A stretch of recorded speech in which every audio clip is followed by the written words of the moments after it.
Okay. And that's why we use the chlorhexidine. A lot of the studies will always compare other mouthwashes to chlorhexidine. Chlorhexidine is kind of our baseline gold standard for managing the bioavailability. Essential oils definitely work, but if we were comparing chlorhexidine and essential oils, chlorhexidine is always going to get conservative research. Dalmopanol and acetylpyridine chlorides are even lower on that list in terms of efficacy compared to essential oils and chlorhexidine. Okay. Does that make sense?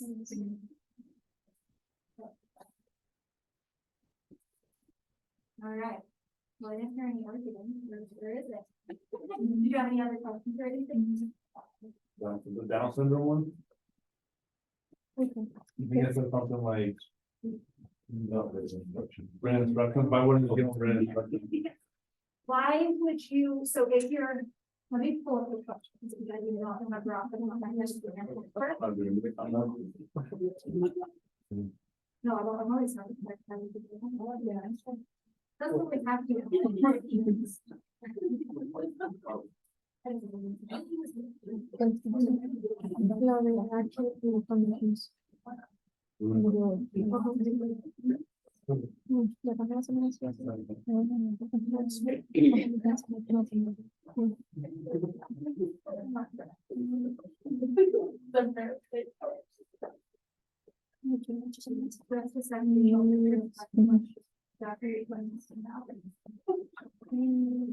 Okay, so in providing oral hygiene instruction to a patient with Down syndrome, which of the following techniques should be utilized? Provide written oral hygiene instructions for the patient to review at home. Involve caregivers when possible. Demonstrate oral hygiene techniques. B and C only, or all of the above. So this answer is going to be B and C only. So we're going to be involving the caregivers and we're going to be demonstrating oral hygiene techniques. Patients with Down syndrome have very low IQ. Okay, so a lot of the times we tend to need to talk to them almost like an elementary school. Okay. In those instances, you cannot give a patient with Down syndrome written instructions to take home and expect them to review it. They might not even have a high enough IQ to even be able to do it. So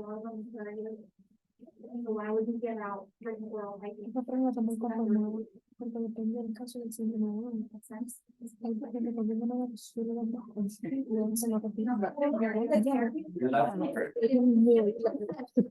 oral hygiene instructions for that patient to review for the caregiver. So you're basically saying, I'm going to give a sheet of paper telling the patient to expect to review on that's the kicker. Doctor that doesn't say provide written oral hygiene instructions for the caregivers. It's basically saying you're going to give written instructions for the patient to review.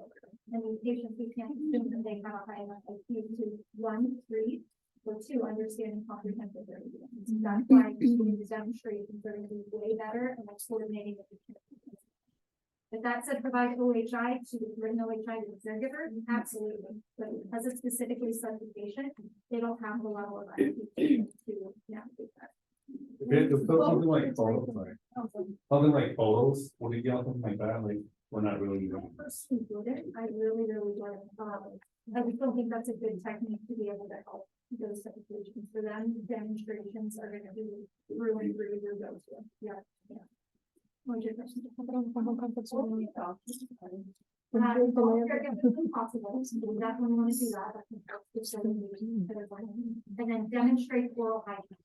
So we definitely want to do that. So your options then after that would be and C only or all of the above. Okay. And it wouldn't be all of the above because you don't want to put like this totally shy to it. That's really helpful. And then if that instance you demonstrating to the patient. Yeah, so usually when I'm going over OHI with the patient, if they do have a caregiver available that works with them, I bring the caregiver in, but I talk directly to the patient. I demonstrate directly to the patient, but then I try to return and look to the caregiver to make sure they're talking to them as well. Yeah.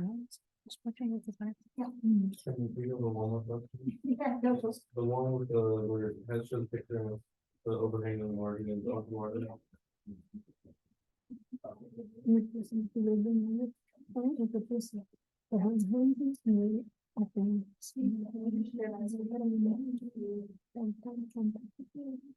So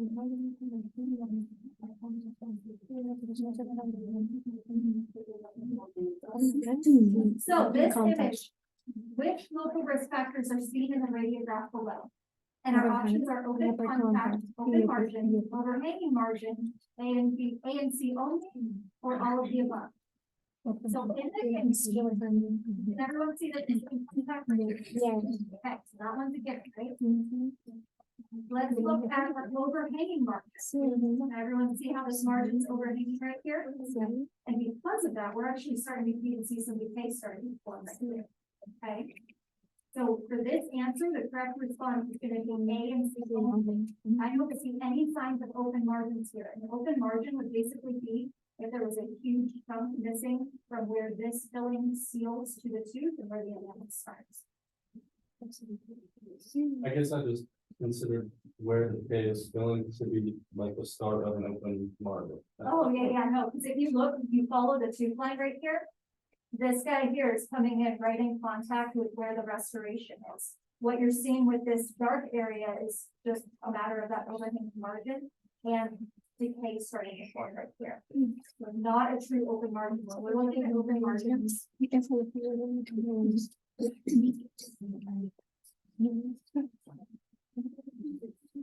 so like this, where you can see like a big chunk where the restoration never even came in contact with the tooth.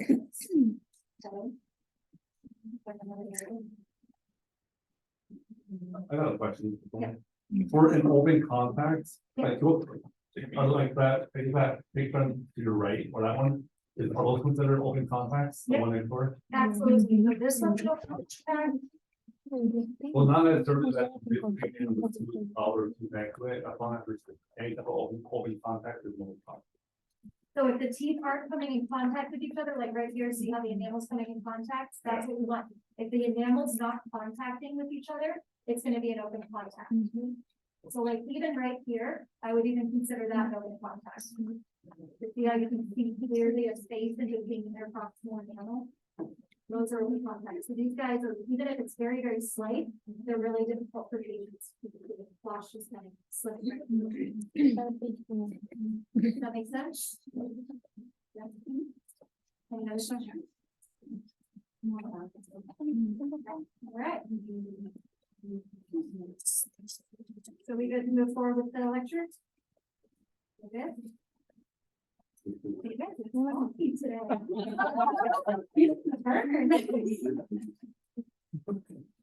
You want to say something? All right. Oh, no. I saw food, I was like. Okay, so chapter 30, we're going to be talking about acute periodontal conditions. So wide variety of conditions that can present very, very quickly in the mouth that we need to know how to identify, navigate, and treat for our patients. All right, so our acute conditions, we're going to be talking about the different abscesses of the periodontium. So those include periodontal abscesses, pulpal abscesses, and pericoronal abscesses, which we'll be going over in detail here. The other type of acute condition that you can run into are necrotizing periodontal diseases. So last semester, I kind of gave you a little introduction to necrotizing perio, just in case you saw it on your externships. Today, we're going to be reinforcing what necrotizing disease is, and then actually going over the treatments for it. What we're going to actually do to treat patients that present with this stuff in their care. Lastly, we're going to go over primary herpetic gingival-stomatitis, which is basically the initial infection of herpes. And really. So in these images here, up on the upper left, this guy here is going to be with primary herpetic gingival-stomatitis. So it's a very severe repeated. You can see that there's ulcerations all throughout the mouth that are extremely painful. We'll talk about that more later on. Off to the right here. Anyone have an idea what this guy is? Fistula. Fistula, you said that. Donna, excellent job. What's a fistula?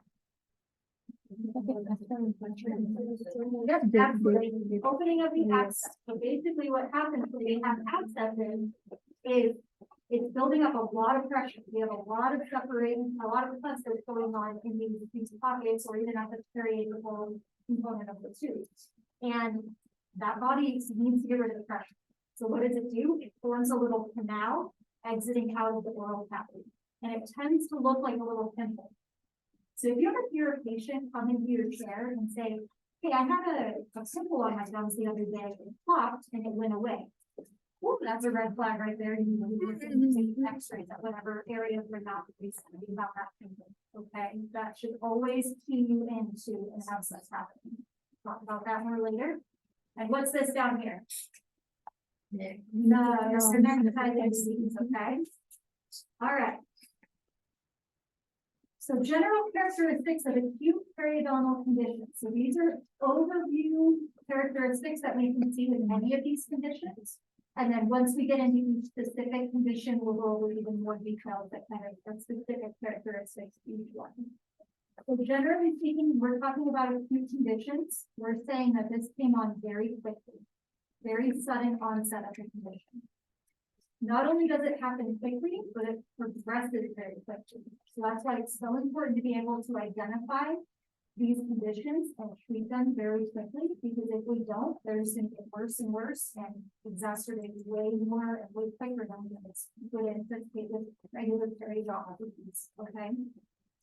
Oftentimes, acute periodontal conditions are going to be accompanied by pain and discomfort. So several of these conditions, necrotizing disease and the herpetic stomatitis, it's so severe, the pain, that patients wind up in the ER from it. They have no idea what's happening, so they call 911. Okay, I'll give you some good examples of things that I've personally experienced with that too. Now, the other thing to note with the acute periodontal conditions, they may not be related to pre-existing gingivitis or periodontitis. So there are conditions that we're going to talk about today that do not have any tie to the patient's oral health. Patient could be a perfectly healthy patient and experience these conditions, or they could have periodontal disease that potentially exacerbates it. But it's not a requirement to have pre-existing disease to have these conditions. Okay. That makes sense? It's also going to be really important to make sure that we're treating these patients quickly, because I mentioned the rapid course of progression. Specifically, patients can actually lose their teeth due to some of these conditions. So we're going to lose bone loss, especially with necrotizing periodontitis. Bone loss happens very quickly, and if we don't jump on it, the patient loses their teeth, which is our number one thing to prevent. Right? We're in the field of prevention. We want to keep all of their teeth for their entire life. So just some terms to know. So when you hear the term pus or purulence, basically just a whitish yellow exudate that tends to have dead neutrophils in it. It has bacteria, other cellular debris, and fluid as well. Now, when you hear the term separation, that's the actual technical process of forming pus. Okay, so that's kind of the difference there between pus exudate and separation. All right, so now let's specifically start talking about the abscesses of the periodontium.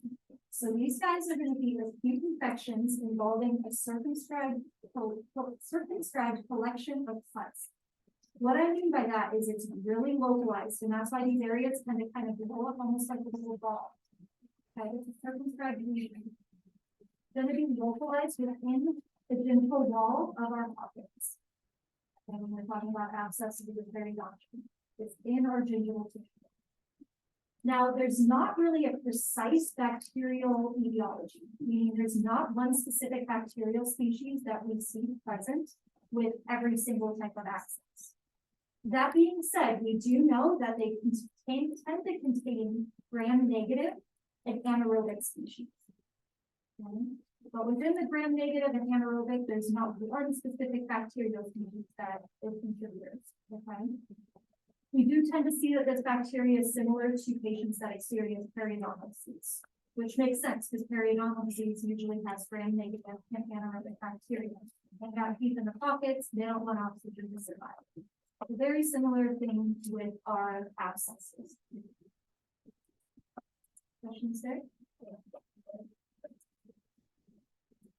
All right, so some characteristics of abscesses of the periodontium. Now, there's two different types of broad categories of abscesses that we can have. We can have acute abscesses and chronic. So acute abscesses are gonna be happening very quickly. Overnight, this patient's gonna start calling in and saying, something wrong with my gums, I'm in severe pain, I need to get in and see it. So acute abscesses are constant localized pain. The pain is not intermittent, it doesn't go and come throughout the day. It's intermittent, it's constant throughout the whole day, and they can pinpoint exactly where their pain is. They're gonna come into you and say, yep, it's right in between my two back molars on the lower right. And they can pinpoint exactly where it is. Now, you do want to note that once abscesses become chronic, they tend to become a little bit more painless. The pain changes from sharp, localized pain to kind of an intermittent dull.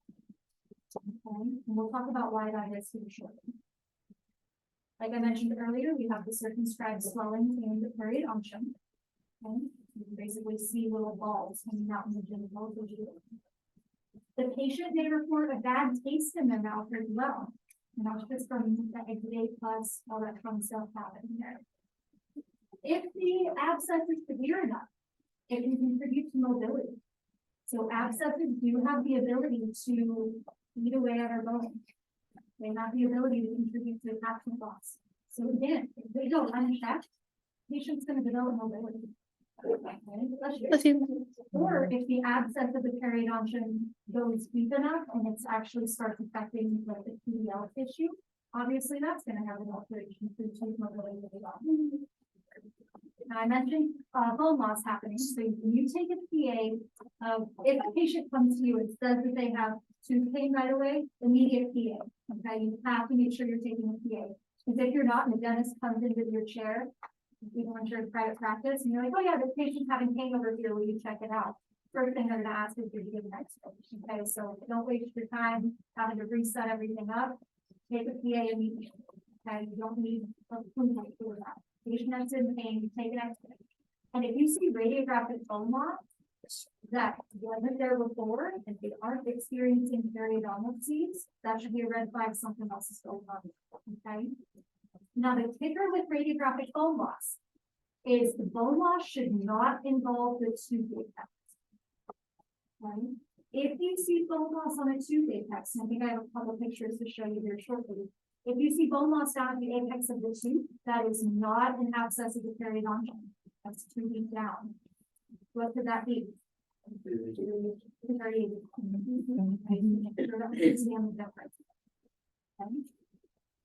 Now, with abscesses of the periodontium, we do tend to have tooth vitality. What do I mean by that? The tooth is alive. Absolutely, the tooth is alive with these ones. Okay. The reason again that's important to note is because of periapical abscesses, they're usually non-vital. These teeth are usually dead or dying. They're in the process of dying. Okay. So these guys have tooth vitality present. Now, if the infection is severe enough and the infection's been there long enough, we could tend to see elevated body temperature as well. These patients might experience fevers, and that's just because the infection is now turned systemic. It might have started out localized, went unchecked for a couple of days, and now it's a systemic and respiratory reaction, which leads to increase in fever. And then the formation of a fistula. So we mentioned what fistulas were earlier, and basically the body, this is our body's way of protecting itself. The body feels that pressure building up, and fluid has to go somewhere. So the body creates a canal to basically dispose of the fluid. And that's why patients will say, yeah, I had a pimple and it popped and went away. And then maybe a month later it came back and then it went away. So I'm just really not sure. This year's my 6-month cleaning. It's normal for fistulas to come and go. Because it's just the body reacting to the pressure, releasing, and then the pressure goes back up and it has to release again. Okay. Does that make sense? Okay. So here's a great picture. We already showed this picture off on the right, but here's a good example of the difference in fistulas. Both of these are fistulas. This one looks like it popped already. Okay, meaning that the canal has reached the externalmost portion of the gingiva and was able to basically release that pressure. Okay, whereas this one here, it's getting ready to pop. Right, I say pop, but I just mean it's getting ready to actually be able to penetrate through that gingiva to alleviate the pressure. So if you see something like this on your patient, either one of these, take a PA, even if they're not experiencing pain, You have to take PA of that because there is something going on with that too. We have a fistula there, even if it's popped, you gotta take a PA, they're gonna need treatment. Okay, a fistula, even though it's our body's way of infecting itself, it does not get rid of the source problem. Okay, kind of just slaps a band-aid, it's just getting rid of the pressure, but at the end of the day, whatever's causing that pressure to build, whatever's causing that pus to develop, it's still there, and it's not gonna go away until we have to get treatment. Okay? So an abscess can never really go away and Correct. Yeah. the body would never be able to find it. No, because usually there's gonna be some contributing factor that's, like stuff like the gingiva that can put you into a bacteria, even sometimes bacteria. So, yeah, you have to go in and actually you have to be treated with abscesses regardless of what kind of abscess it is. Any other questions on fistulas? Okay. So what are some positives? So, foreign object in the tissue, those here have gotten popcorn stuff in those gingiva gums. Okay, great, we all have, it's miserable, but that becomes a problem if we don't get it out. Okay, so the popcorn stays stuck under our gingival tissue, our body is likely going to develop an abscess. Doesn't mean it's 100% sure, it depends on the host response, but the likelihood is good enough. Accidentally forcing bacteria into the tissue. So we talked about patients that get a little aggressive with their toothpicks, right? If a patient gets a little over aggressive with a toothpick and jams it into the gingival sulcus way deep down, they're going to be introducing bacteria into their gingival pocket that was never good. That can cause issues. Incomplete calculus removal is a huge one, a huge one. If we're not effectively removing the calculus and we're leaving big enough pieces, the body can start rejecting. And the body can basically form an abscess as a response to the calculus. But it's so important for us to make sure that we're removing the calculus. Blockage of a pocket. So what I mean by that is you'll run into this a lot more when you get into private practice and patients, you're telling them they need SRP, right? They need that. Well, the patient doesn't want to pay for that. They don't want to pay for it. They don't want to go through the length of the appointments. They don't want to validate the excuses go on and on. So instead, just give me a cookie. I just want a regular cookie today. Okay. That's a big no. I told you before how adamant I am with not doing cookies on patients with us that need SRP. And this is the reason why. Because what ends up happening is, let's say you are, this is the tooth surface, you have a big chunk of calculus down on the tooth. Okay, so it's subgingival. When you're doing a prophy, you're not going in with the intent of going that root zone, right? So when you're doing a prophy on a patient that needs SRP, you're not going to be able to, one, have enough time to effectively remove that calculus. And two, technically you shouldn't be removing that calculus because that's a root zone procedure, right? So what tends to happen is if we have calculus down here, we're going to do a prophy. We're going to clean the top portion of the tooth and just slightly subgingival, right? Well, then what ends up happening is the tissue is cupping the calculus right here. The tissue up top is going to start healing, right? The edema is going to go down. You got rid of the bacteria on the top, it's down at the bottom of the pocket that still has the bacteria. So what will happen is the tissue will start tightening up top and leave basically a pocket for the abscess to form and develop underneath. Okay? Do not do profies on patients that need SRP. Even if they tell you, oh yeah, I want to do my regular opinion today, and then once I get my finances in order in a month, I'll be back to giving SRP. Nope. So sorry, we don't have to sign that refusal form and have to get to today. Okay, because that type of periodontal abscess can have very it's an acute condition. Okay, so we don't want to do anything that's going to block the pocket. And when we block the pocket, it's like creating the complication with something that needs to be cleaned. And essentially having the top portion of the tissue heal up nicely, but the bottom is where it's still a hot. So can that happen if we have like a furnished house? Yes, to an extent, the furnished house isn't as aggressive as like actual. They definitely don't. And then so we still have about with the calculus and the we don't want to do anything. Now, are there patients out there that need a 13 minutes out of what we've done, that maybe to their developing abscess? Absolutely. All about it. But that's just not a risk that I personally are willing to take, because if they end up developing an abscess, the periodontal abscess due to me doing a procedure that they didn't do, right? They needed operating, so now they have an abscess. Worst case scenario, they lost the tooth, or someone told them after damage progression that they lost the tooth, and now they have to spend $5,000 on a benefit claim. That patient might sue me. And guess what? If my clinical notes show that I did a surgery on a patient that needed SRT, I'm not gonna be willing to pay part. So I just couldn't do that. Did I answer your question? I feel like I just went out. Okay. Thank you. Okay, so does that make sense about the different clauses that we can see with abscess? And again, these are specifically abscesses for the periodontal, so I'm not talking about periapical abscess. Okay, I'm talking about our gingival abscesses, periodontal abscesses, which we'll talk about which all right. So classification by course of the lesion. So I mentioned earlier, we can have acute or chronic abscesses of the periodontal. So again, acute's going to be rapid onset, painful, and most of the time it's due to an inadequate post response or even a lack of drainage, right? And that's why the body kind of swells. If there's nowhere for the pus to go, the body's going to swell up and develop a fistula and cause pain for the patient. Whereas our chronic, these abscesses tend to grow a little bit more slowly, not typically associated with pain, can still be discomfort, can still have that dull discomfort there. Now, this tends to form after the spread of infection has been controlled by drainage, post-response, and therapy, and then it basically comes back. Okay? Chronic, right? Chronic abscesses are when we tend to see these fistulas really present. Okay, usually the abscesses, and the body takes a little time to be able to form a tract in our gingival tissue. So most of the time, if you abscesses, you see swelling, you see pain, you might not always have a fistula.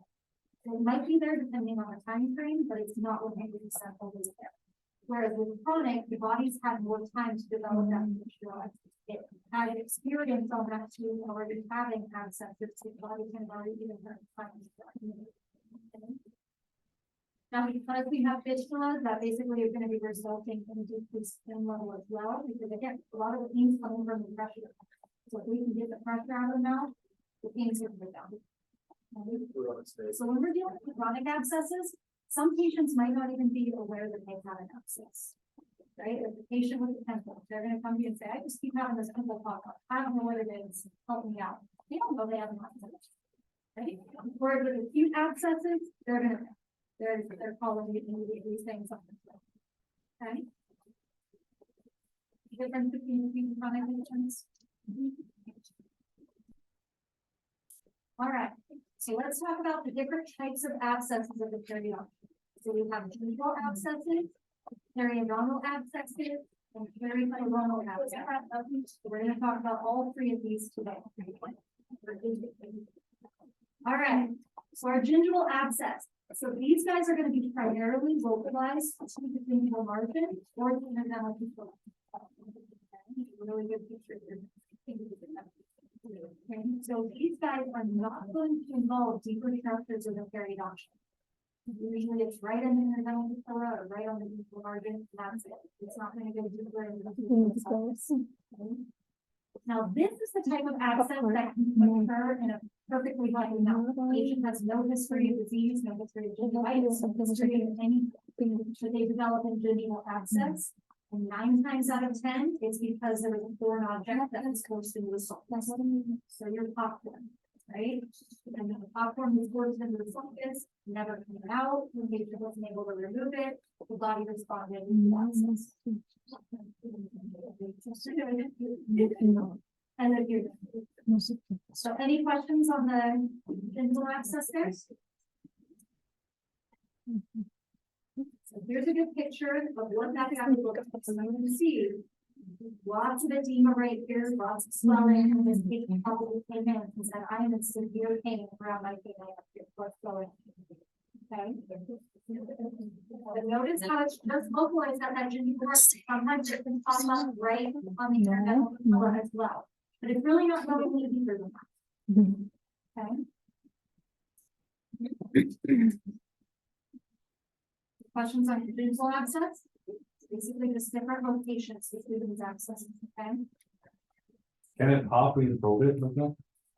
This one probably would, you would have to get pretty aggressive. We'll talk about the treatment there, but most of the time you're gonna need to take your sterile fluid, your curette to actually pop it.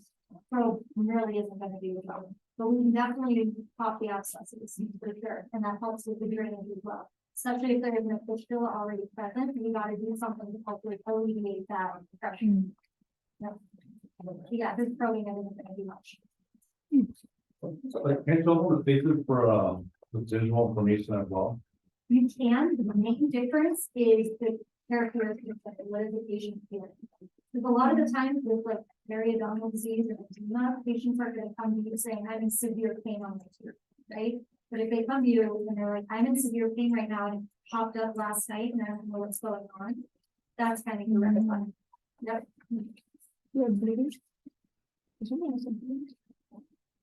All right, so now let's talk about periodontal abscesses. So these ones here affect the deeper structures of our periodontal, as well as the digital tissues. Okay, so it has the digital tissues affected, but it extends way more subjective. Okay? Now these ones usually occur in a site with pre-existing disease. The patient already has periodontal disease and something that's found in that object. So it'd be a foreign object. More commonly, we see this with calculus removal. So inadequate calculus removal or the blockage of the calculus. Okay, but again, the patient popcorn kernels after the cleaner fertilization, they're not going to deliver right? And that's going to contribute to an abscess because it's so deep in the periodontum. It's our periodontal abscess at that point, and not a genital abscess. Okay, so up on the pictures here, we can see. Even in this abscess here, it's a little lower on the tooth, right? A little lower on the gingival tissue. Okay. And then when we take an X-ray of this tooth, it's hard to see on the PowerPoint here, but we have some radiolucency happening here, right in the rotation. That's because that abscess is actually starting to affect the bone. It's starting to deteriorate the bone. And again, that's why we have to jump on this so quickly to manage them. Right?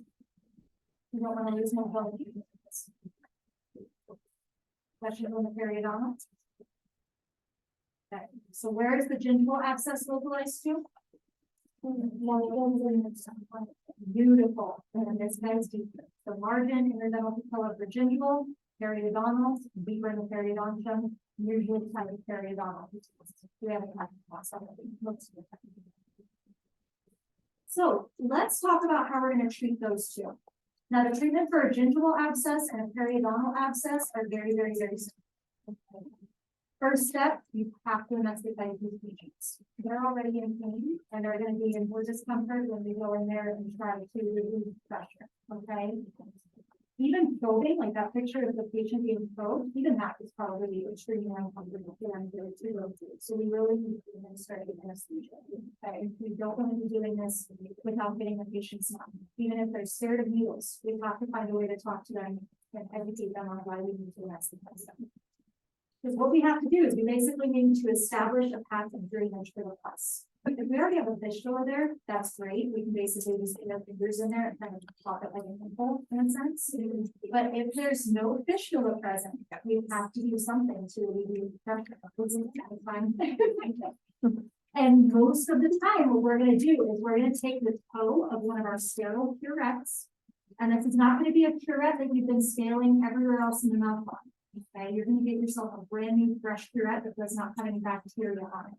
Because we don't want to be scaling everywhere else in the mouth with a curette and then say, okay, at the end of this appointment, I'll get you numb and I'm going to drain your abscess.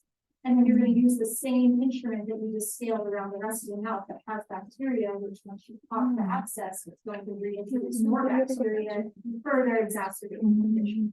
Okay, so use the toe of the sterile curette, and you basically just do a little incision. Okay, just puncture the soft tissue wall of the pocket.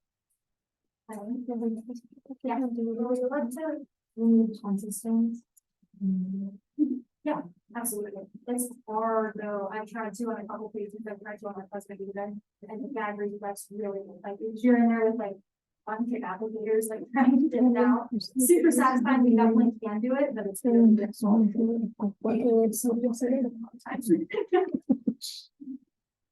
So once we get our toe with the curette and puncture that wall, then you actually have to help the tissue along. You're gonna get your fingers in there, drain it out. You're using digital palpation, squeeze it on both sides, like a pen, okay? And you're gonna help alleviate that pus. So you have to get that stuff out there, because that's the number one reason your patients in pain. Okay? This is absolutely something that we can do. We're not causing permanent damage or alterations to the periodontal or gingiva, where you make your incision or your puncture wound with a soft tissue, that's going to feel very quickly. Okay, so the people in our scope of practice. Once you how do you figure that out?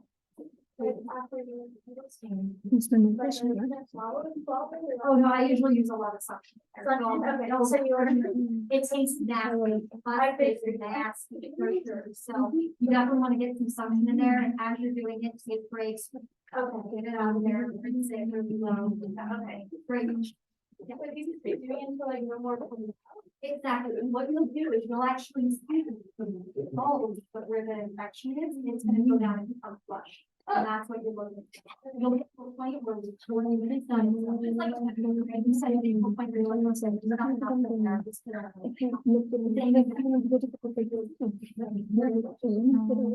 Now, once we establish that drainage, drain the abscess out, we have to instrument that to you. Okay, because whether it's a gingival abscess or a periodontal abscess, something went into the gingival tissue to cause that. Right, so we need to make sure that it's removed. We need to figure out and get around there. It's a tough one for me. We need to scale to make sure there's no calculus in this. We need to make sure to thoroughly scale and clean that tooth, regardless of where the abscess is located, gingival or periodontal. Okay, have to scale that tooth. And again, this is why your patients need to be known. They're not going to appreciate talking about their tissue with the tooth. Right, that's when you and that's impossible. Okay, you don't want to be doing this without anesthesia. Now, if the abscess was severe enough to cause tooth extrusion, we might need to do a visual adjustment. So what I mean by that, sometimes, especially not so much with a gingival abscess, but with a periodontal abscess, sometimes it can affect the PDL so much and so extensively that it causes the tooth to lift out of the socket just slightly. It can be dramatic, but even 1 to 2 millimeters of tooth extrusion can contribute to occlusal trauma. That's what we just kind of talked about, right? We don't want to have occlusal trauma. So with these patients, check their weight, grab some carbon paper, and just make sure it's not too high. If it is, bring the dentist in and have them adjust the patient. And you're going to want to bring the dentist in anyways with conditions like abscesses. They need to be made aware and kind of help navigate the patient as well. Okay, but we might need to do an occlusal adjustment. We might prescribe antibiotics. Okay, just depends on the severity of the case and depends on the protocol of the dentist as well. Some dentists will hand them out for every single abscess case that comes in. Some of them will wait to see how the patient responds to the scaling and the dryness, and then if it doesn't respond, come back. So it just depends. Okay, we might need to give them a prescription for pain depending on the severity of it. Most of the time, over-the-counter NSAIDs are recommended. Okay, just having patients take ibuprofen or Tylenol can be really effective. But if it's a really bad abscess and it's severe, the dentist might prescribe narcotics. Okay, most of the time in the dental field, we kind of tend to hold on to narcotics because of the whole opioid crisis. We really reserve those for very severe cases. But again, depending on the patient and the case, could be a possibility. When your patients present with gingival or periodontal abscesses, have them rinse with warm salt water afterwards. Okay, so 2, 3, 4 times a day, equal parts salt, but making sure it's salt water. I don't know the exact dosage of it, but salt water, make sure it's within the switch around that, and I can help really alleviate a lot of this information. Now, when your patients do have gingival or periodontal abscesses, we want to bring them back.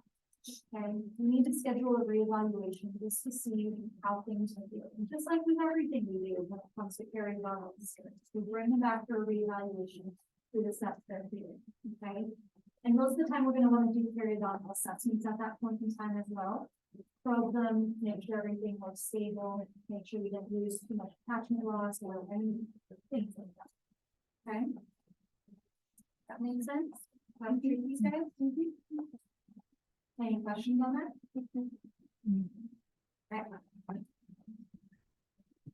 All right, now let's talk about our pericoronal abscess. So has anyone here had a patient in clinic that presents with this or anything yet? Okay.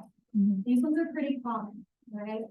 And so what we're seeing with pericoronal abscesses is it's basically involving the tissue around the crown of a partially erupted tooth. You can see these a lot with third molars. And that's why we usually tell patients if it was in teeth out, it's not worth this.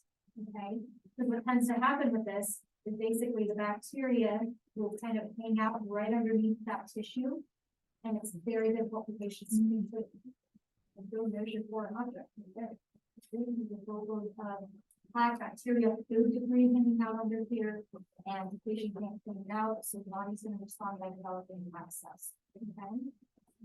So pericoronitis, you know the term pericoronitis, that's just the soft tissue inflammation, and it tends to be associated with pericoronal abscess. These terms tend to go kind of hand in hand. Okay. Again, most frequently seen around thirds, that's why we tell them to get them out. And the other thing that pericoronal abscess that can present with that we don't really tend to see with gingival or periodontal abscesses is trismus. What's trismus? You're struggling to open their mouth. It's because if you look at the location of this, it's really far back in their mouth, right? So oftentimes the pain will radiate and put surrounding muscle and make it very difficult for them to open the foot and make it very painful. Okay? So this is not fun to manage. And you can see it even will present radiographically here as well. You can see all the inflammation that's hanging out right here that's starting to eat away at the bottom. Okay. Also looks like something else is going on. This tooth is not looking good. So what's the name of this tissue? Perculum. A perculum. Okay, excellent job. And here's a really good X-ray that shows you just how much damage can come into play when we're dealing with an abscess here. Okay, all of this is bone loss that's starting to happen as a direct result from an abscess. Okay, there's probably a lot of food that's stuck underneath this gingival tissue. The body's reacting and responding, and that abscess is essentially eating away at our bone. Okay. Very, very, very difficult to treat these guys. Very difficult. So, what do we do to treat these? Again, local anesthesia. We have to anesthetize our patients. Okay. Just like with our other abscesses, we're going to establish a path of drainage. So again, using the toe of your sterile curette, puncture the soft tissue. Get your fingers in there, or even the back of the meter in the throat, it's too far back in the mouth, and apply pressure. So that way you can alleviate the abscess.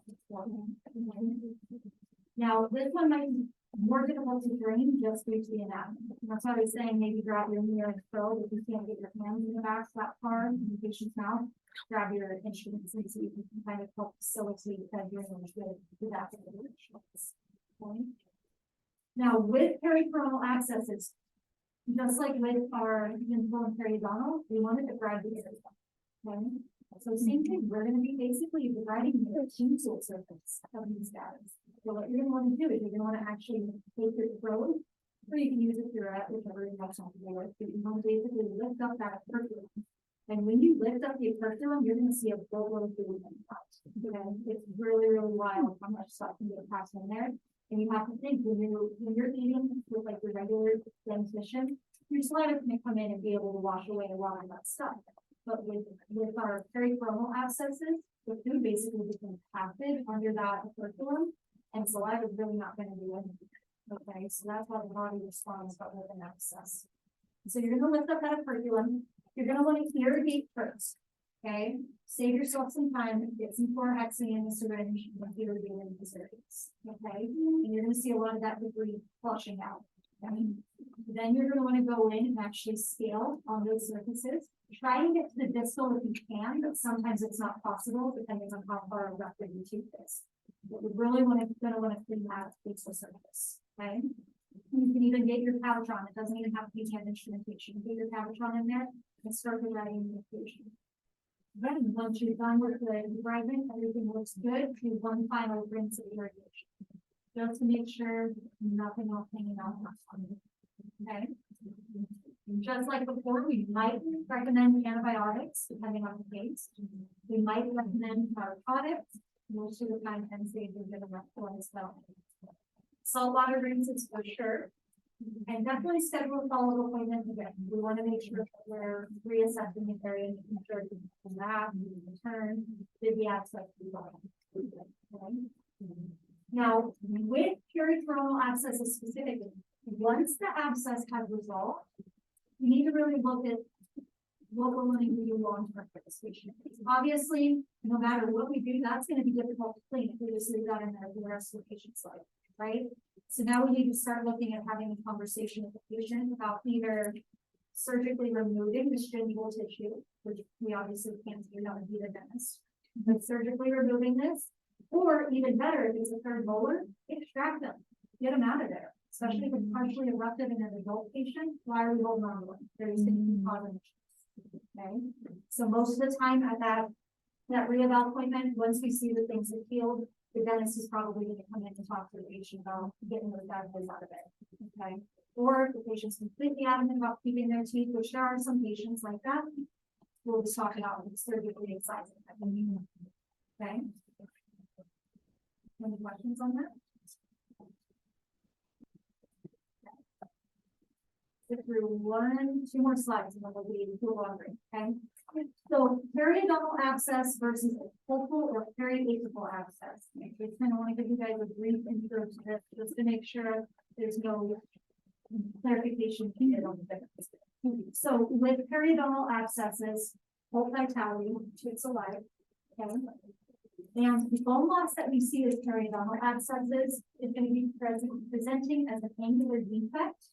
And we have vertical bone loss happening in that area, or for radiolucency in the furniture.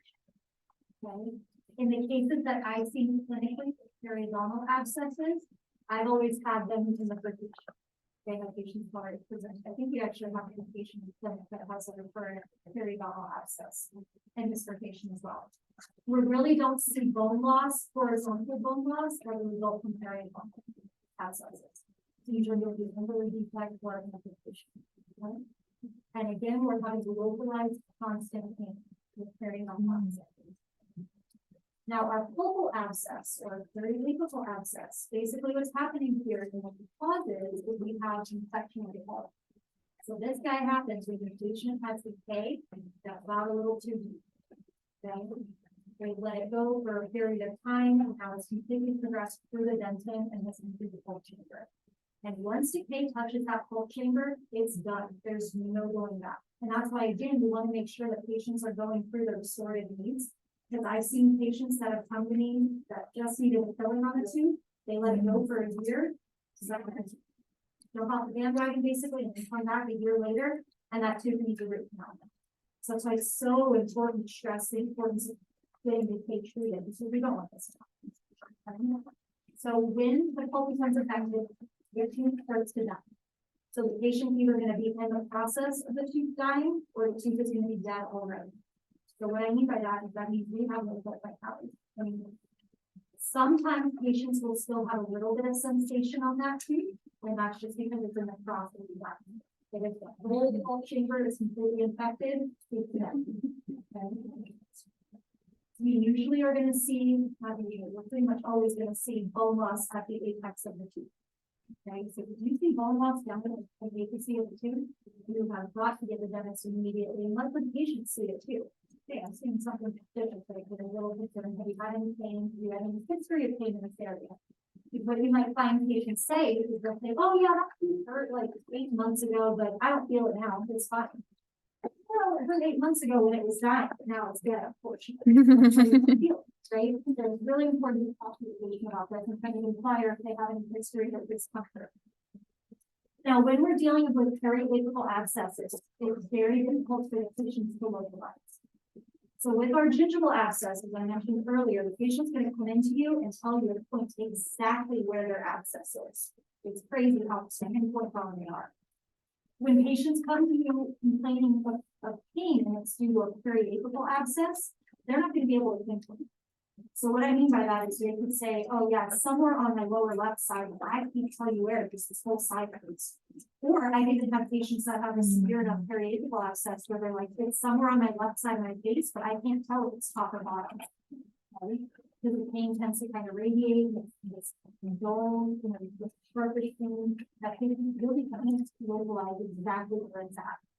Okay? That being said, the pain that they do have with periapical abscesses is very severe. This type of pain will keep patients up at night. This type of pain will result in patients going to the ER. Okay, and the ER basically has to say, no, you need to go to the clinics. And it tends to be intermittent. So sometimes patients will wake up in the morning and it's really painful. As the day progresses, it's okay, but then maybe around dinner time, nighttime, it gets worse. It's kind of intermittent. Whereas with our periapical, it's constant. The only way we can treat a focal abscess is through the root canal therapy. That is it. There's no other way to navigate a focal abscess. Basically, with the root canal, we have to go in and remove the infected bulk chamber from the canals. They have to fill nerve out of there. They fill it with material called gutter urcha, which you guys learned about gutter urcha? Okay. You'll learn more about it too down here. They basically fill it with gutter urcha. And then have to take it crown on top. Okay, yeah. Would you just start like taking PAs about it in that area or? So usually what you're going to do is look clinically first to see if there's development of the condition. The periapical abscess will also what I usually will do is like they say on the lower left side, you will tell exactly where. Start with the lower shot, and see if you can get one more as well. And kind of go from there. The other thing that you guys will do, let's say the patient just said, on the left hand side of the mouth, or you start taking 5 different X-rays, right? Have the dentist come in and do a full diagnostic test. What we do is the dentist has something called endolite, which you guys see endolite symptoms. It's very, very, very cold. So basically what they do is spray it with this endolite material, which is freezing cold, and then placed on the tube. And they'll be able to tell based on the patient's reaction to which tube it is. So then from there. Great questions. So with the root canal treatment, it's important to make sure to educate your patients that they have to get this done. I mean, this isn't something that's just going to go away. So if they're adamant about not getting root canals, which there are some patients out there that are like that, especially when you're dealing with more of the naturopathic, homeopathic patients, they're very adamant about not having root canals done or removing the nerves of those teeth. Basically, they have to either get a root canal or have a tooth extracted. Those are their 2 options. Now, please note that when patients have a root canal, they have to have a crown placed on top of the tooth afterwards. The only exception are our anterior teeth.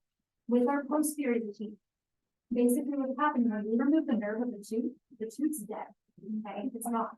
And what ends up happening is the tooth becomes very brittle at that point in time. Okay. And if the patient bites down on that tooth and it doesn't have a crown protecting it, the tooth is going to break in half. Okay. So crowns are not optional because of the root canal. Okay. Usually it's going to be a root canal therapy, a buildup, which are basically building material on the crown surface and then placing the crown on top of it. Okay. Teeth also turn gray after root canal therapy. So I mentioned earlier, anterior teeth, sometimes we can get away with not placing crowns on them because they're not, having a lot of force placed on them. We're not worried about them breaking. But oftentimes patients aren't going to be okay with the tooth having grayish appearance on their anterior. Okay. So any questions on the difference between periodontal and focal? Okay. You guys do play a very important role with these types of aspects for sure. The dentist is going to rely on you having a patient basically set up and giving them information prior to them coming into their visit. You get 45 minutes to an hour with the patient. They're going to only be able to spend less than 5. So you really need your help facilitating this conversation. Okay. So one quick picture and then we'll take a little break here. Okay.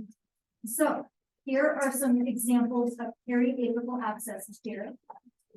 This one looks like a root fracture going on over there. That's good.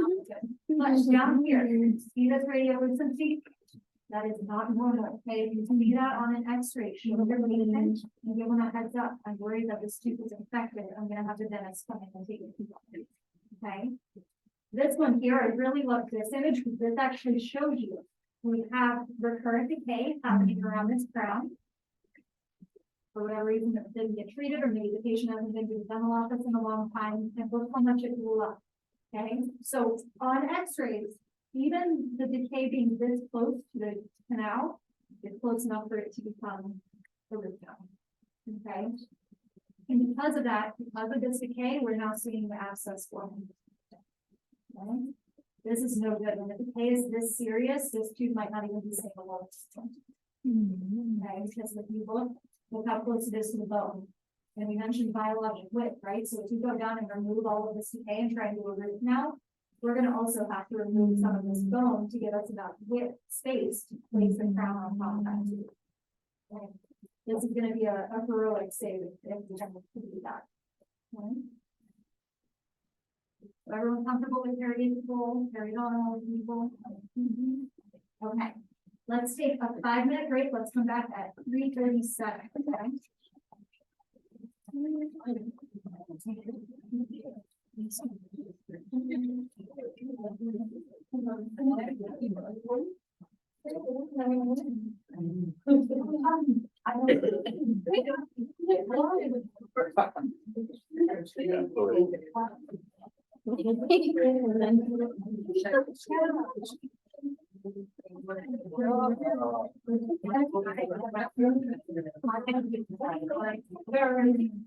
Yeah.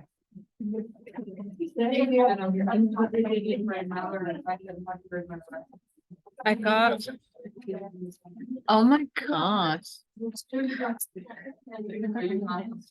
the extra credit or whatever, I ended up getting like a 90 point something on my thing. It's like,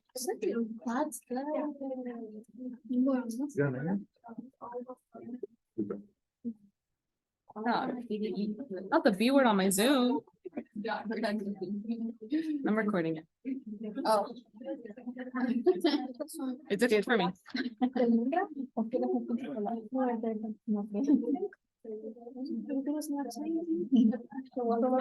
doesn't take 10 minutes. Yeah.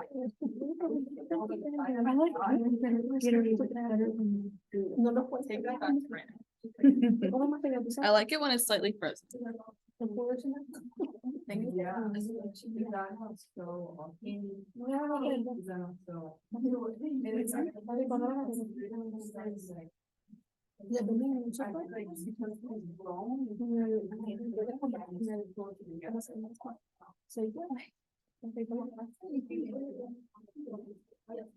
I'm hoping it's getting the voices pretty good. I'm hoping it's getting the voices pretty good, or at least it's Macara's voice.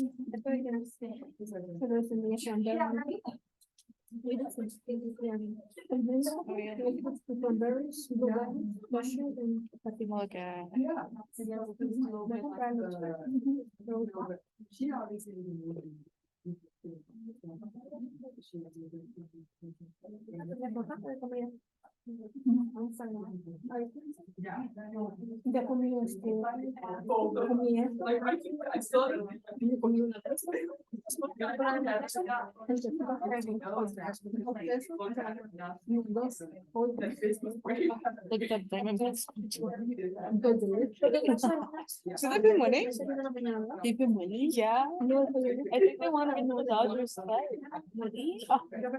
Dodgers. I'm not much of a baseball guy. Aren't they good?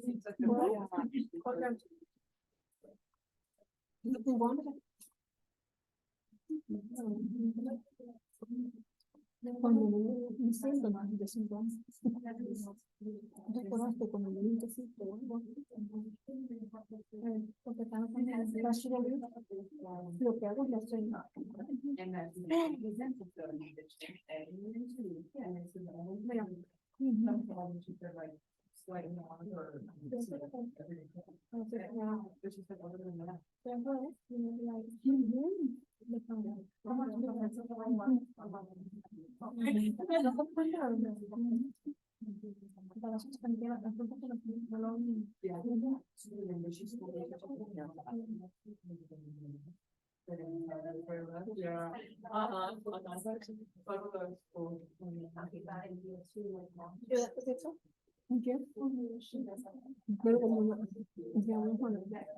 Como los 6 meses. Le voy a hacer nada. Yo también me digo una tanda. Ya. So bad. But I think it's that little bit of like, right here on this side, really was helping. Yeah.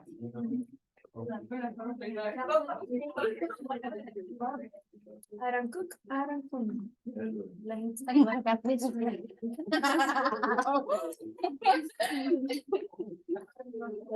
I was like, wait, I know that song.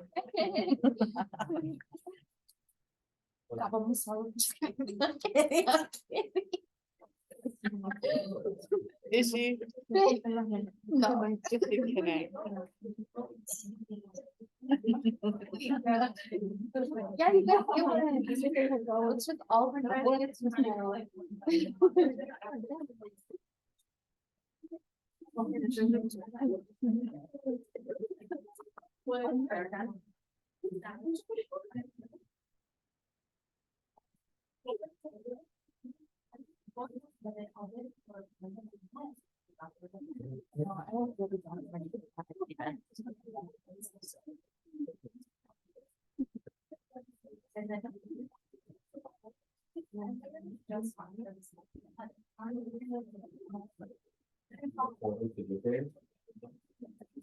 mean, can't you use a portal? Because you don't have to do that. They expect it.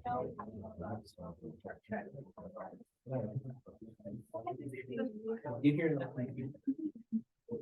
All right, let's go ahead and get back into it. So. Rather me or people watch the Air movie. Really need to hear access. And what you're doing is, okay, you prepared basically from this point on in the semester, you're gonna start seeing a lot of pretty wild videos, especially when you're in surgery. So this morning, this is the same video that's in the PowerPoint, but for whatever reason, it's saying you have to be 18 to do it in YouTube. So, yeah, just so you know, it's the same video that's in the PowerPoint, okay? All right.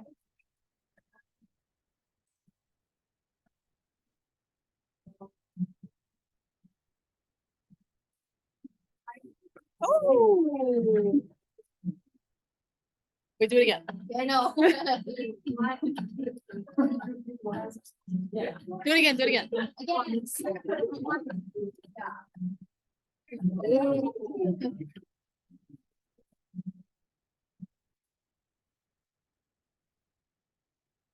One more time in slow mo.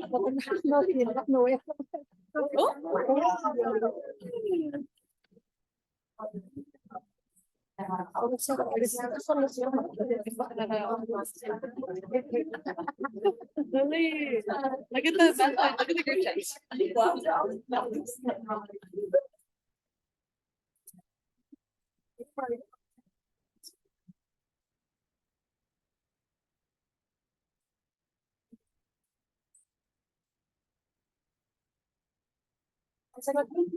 Oh, there's more. I think it wrapped. I can't just leave it open. I don't want to be like all like getting bacteria in it, right? Right. Because like if we're the ones that are supposed to do it, I think we can do it, but I don't think we can suture it. Wait again. Well, that's the right there. Yeah.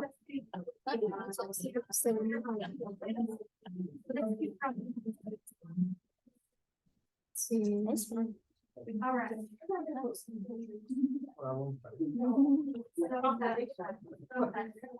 Okay.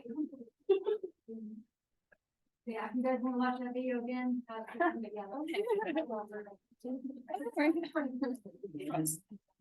right, so before we move on, any other questions on abstract? Good? Yeah. Next. All right, now let's talk about necrotizing. So some of this is gonna be reviewed. The new information that you're gonna get is specifically regarding the treatment. So we know what necrotizing looks like, but what do we do with it once the patient's in our chair? Okay? So with our necrotizing periodontal diseases, we have necrotizing gingivitis, necrotizing periodontitis, and necrotizing stomatitis. And I believe I told you last semester that you might still hear them referred to as nub or nub. That was the old school terminology, that's what you was taught, where they basically referred to it as necrotizing ulcerative gingivitis, or necrotizing ulcerative periodontitis. But in 2017, when they reworked the whole AAP staging and grading framework, they decided to remove ulcerative from the terminology, because I think it was like they found it to secondary characteristics and necrotizing. I don't really understand why, but they took it out basically. But if you're in private practice, you might hear some clinicians still refer to it as none, and that's why. Okay. All right, so let's go through the different categories here. Before we get into that, let's talk about the what they look like basically. What are the necrotizing disease? It's essentially an acute inflammatory infection that involves tissue necrosis, and this stuff wreaks havoc on a periodontium. Okay, it's our most severe biofilm-related periodontal condition. Okay, so this does have a tie to biofilm accumulation. And when you have patients that have necrotizing diseases, you have to act immediately. This isn't like, oh, I don't have time to treat you today, we'll get you back in 3 days. Absolutely not. You need time for these patients, okay? Because this is very, very, very severe. Now, this results in severe pain, severe pain. Patients wind up in hospitals with this. Results in ulcerations, swelling, tissue swap, and even really bad smell, okay? Have you guys picked up on the perio smell yet? Yes. Okay. Take that and multiply it by 2. Okay, necrotizing smell is another level. And it's because you're literally smelling dead tissue. It's decaying tissue. As you can imagine, it doesn't have to hear this smell. Okay. Now, there are 3 typical clinical features that we see with this that actually plays into the diagnosis of necrotizing disease. The 3 key critical features are going to be tissue necrosis, bleeding, and pain. So usually if all 3 of these are present, patient probably has necrotizing disease. Okay. Obviously, those aren't the only clinical features, but those are the 3 that are specifically tied to necrotizing diseases. Okay. I'm sure you know that. So let's talk about the differences here. So necrotizing gingivitis we talked about last semester. I'm just going to quickly go through this. It's just localized for gingivitis. Okay, so we don't have any attachment loss tied to necrotizing gingivitis. Okay, localized for gingivitis. Now, it's going to be often associated with an impaired host response. Okay, we have an impaired immune reaction, and that usually can be tied to poor nutrition, stress, fatigue, even systemic diseases like HIV. You see this in HIV patients. Any type of systemic disease or condition that is immunosuppressive in nature can possibly contribute to the development of necrotizing disease. Smoking, alcohol abuse, wide variety of things that can contribute to this. The cases that I personally have seen were tied to stress, nutrition, and fatigue as well. Okay.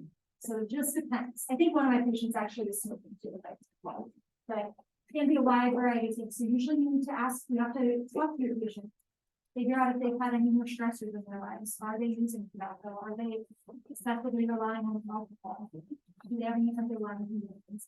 Because we need to figure out what's causing this to navigate how to fix it in the future.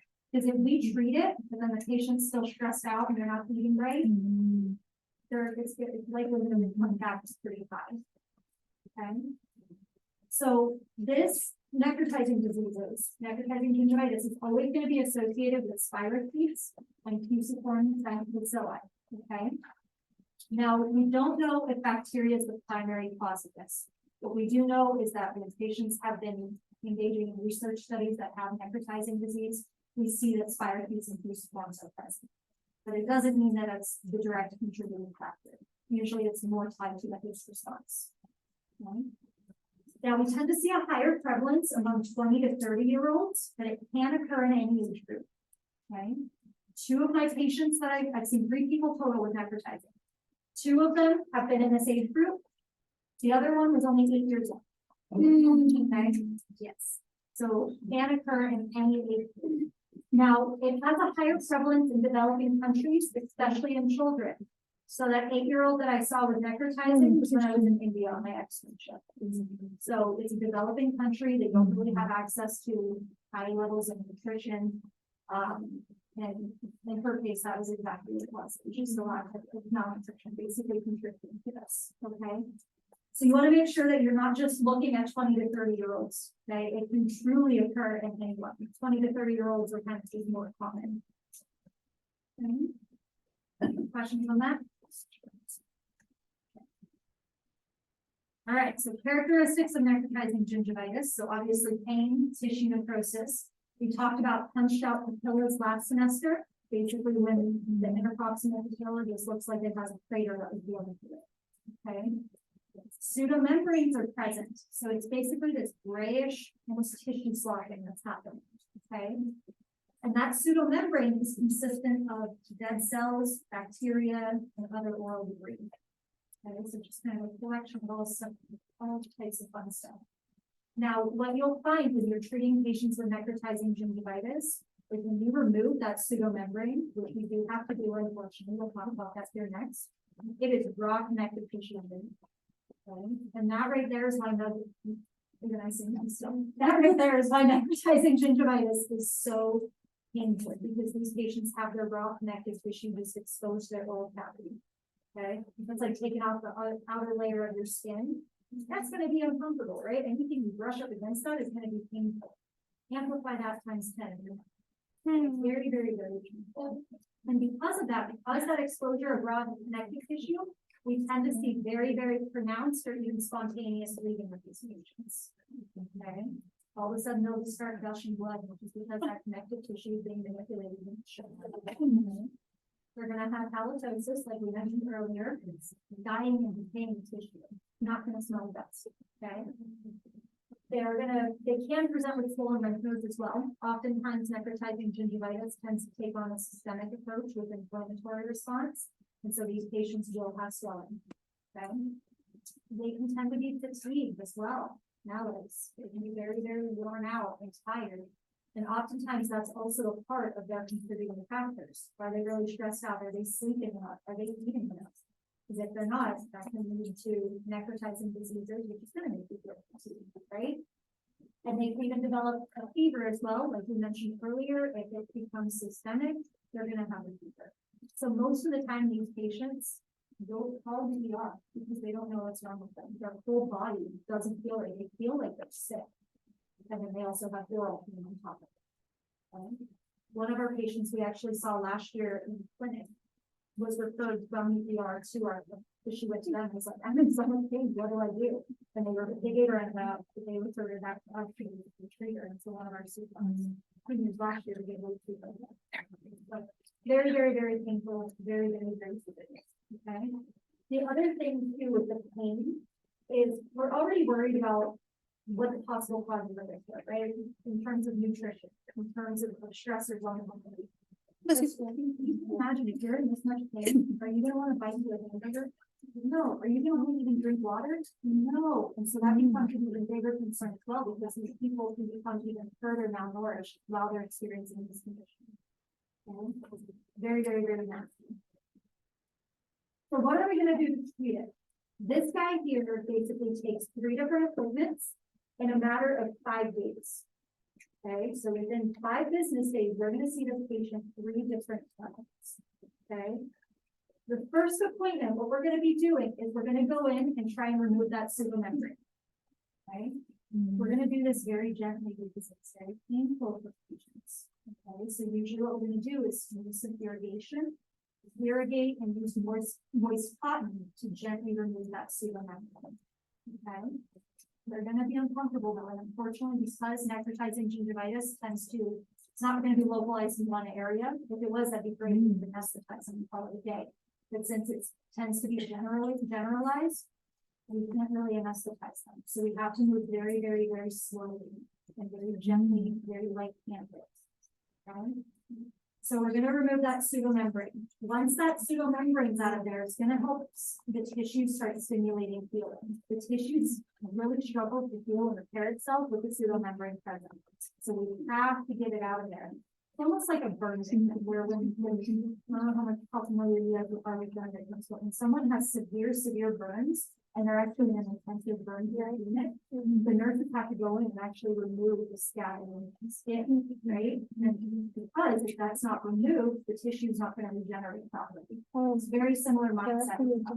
Okay, we have to make recognizing gingivitis, so you have to make sure that we're removing that pseudomembrane to give the tissue a chance to heal. Okay? So once that's out of there, we're gonna start engaging in supragingival instrumentation. These patients probably haven't brushed their teeth since this started. It's painful. They're not gonna want to touch their teeth and gums, right? So oftentimes there's a lot of biofilm there, which can even further exacerbate this condition. The body's gonna keep reacting to the biofilm. So we need to make sure that we're starting to remove some of that biofilm. Okay? We're probably not gonna be able to complete anything. You're gonna be very gentle and super gingivally only. So the second you go subgingival, patient's gonna jump out of your chair. It's very painful. Okay, so very light. We're not gonna polish these patients. We're not gonna do anything else. We're just getting our instruments. I wouldn't even touch them with a stick on. I would just use your universals and very gently go around the tissue through what you can. Okay. You're going to instruct them on OHI and give them a very gentle self-care regimen. So make sure they're using very soft bristle toothbrush. If it's severe enough that you can just use a dental finish. Okay, because if anything we call it stimulating and moving the body. Okay, and mechanically we start that biofilm and give the tissue a chance to heal. We need to be talking to them about the potential causes. Okay, and try and figure out what is contributing to this. One of our students that, one of my patients that we've seen in clinic as well was a college student. It was final student, or midterms, his midterms.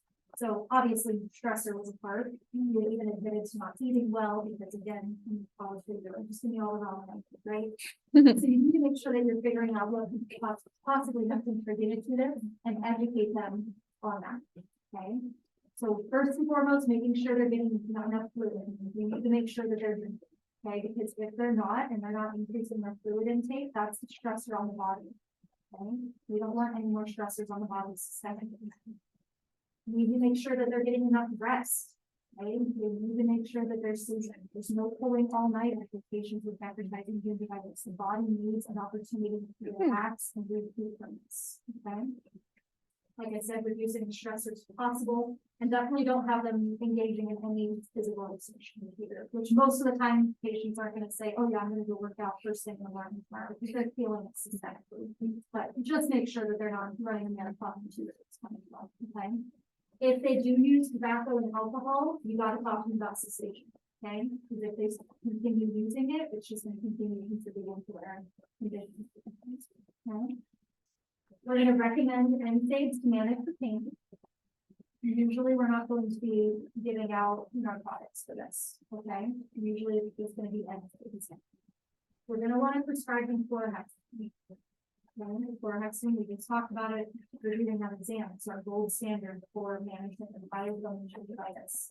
So let's get them on chlorhexidine rinses, rinsing them out twice a day. Okay? So even if they can't mechanically disrupt the biofilm super effectively, that chlorhexidine is going to go in and kind of help compensate them. Okay. We can also recommend a 3% hydrogen peroxide. Basically, they just take the hydrogen peroxide and mix it with equal parts water and swish with that every 2 to 3 hours. Why do you think we would recommend hydrogen peroxide? It's a clean. Bacteria, typically the anaerobic bacteria. So we know that anaerobic bacteria tends to kind of be tied with necrotizing gingivitis. That's our spirochetes. Spirochetes are anaerobic bacteria. And so those guys can't survive with oxygen. So if we take hydrogen peroxide, this is going to introduce oxygenated area, which is in turn going to help kill the bacteria. Yeah. Well, the project, It can be a little bit, but honestly, compared to like the thing that they've already been going through, it's not going to be like that. It's not going to be like rinsing with Listerine with alcohol. It's way better. Yeah. It's very shocking. So any questions on the first deployment? Well, we're doing them there in our chair. That's it. We can't do anything more. They're still going to be in severe pain even after you remove everything and try to get it. Now, the second appointment is going to come 2 days after the initial appointment. Okay, so we're gonna wait 2 days, give them 2 days, 48 hours for their body to recoup, rest, relax, and start healing itself. And then we're gonna get them back in, okay? At this visit, we're gonna start the subgingival instrumentation.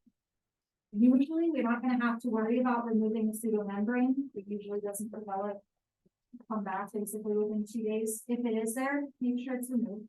But most of the time, we just have to worry about going into subgingival instrumentation and finishing out our stitches with most of the best of our ability, okay? Most of the time, we can't finish subgingival instrumentation for this visit. Though. Patients are still uncomfortable. It's gonna be night and day better though, I will tell you that, when you start treating necrotizing gingivitis, even the next day, the patient's gonna be like, oh my God, I feel so much better. It's still there, they're still in pain, but comparatively, they really do respond pretty quickly. Yeah. Since we would be finishing the sublingual week, that's surprising to me. You could, you have to take very anesthetized, because otherwise it's popping out, and you don't want to do general pumping out, and these type of patients, we're not gonna split it half and half, like we do less, like we need to do a full mouth scaling at each visit, you just might not be able to finish it or go deep enough to finish it. Yeah, so it just kind of depends, yeah. I personally, the cases of known that I treated, I've never anesthetized. After our subgingival instrumentation, we're gonna talk OHI with these patients again. Okay, because by now, they probably are gonna be able to brush. Okay? That pain's probably gone down enough for them to be able to actually get in there and effectively clean their teeth. So you're gonna reinforce their OHI that they've been doing, and then give them even more instruction. If they were using a dental sponge to kind of disrupt the biofilm, have them start using a toothbrush. Okay, we start talking to them about flossing. Okay? I probably wouldn't talk to them about water picking or anything like that in this case. Slow introduction to the OHI. Okay. Again, controlling our possible systemic factors. So if they are smokers, reinforce smoking cessation. Okay. Or if there's some other issue with immunosuppression on a systemic level, they need to be talking to their primary care physician. And so basically just kind of reinforcing everything we talked to them about at our okay. Questions on that? Okay. So our third and final appointment, hopefully our final appointment, is going to be 3 days after the second appointment. So 5 days total after the initial visit. So usually within a week, we're treating them. Okay. Now this is when we're going to be able to usually complete our subgingival instrumentation.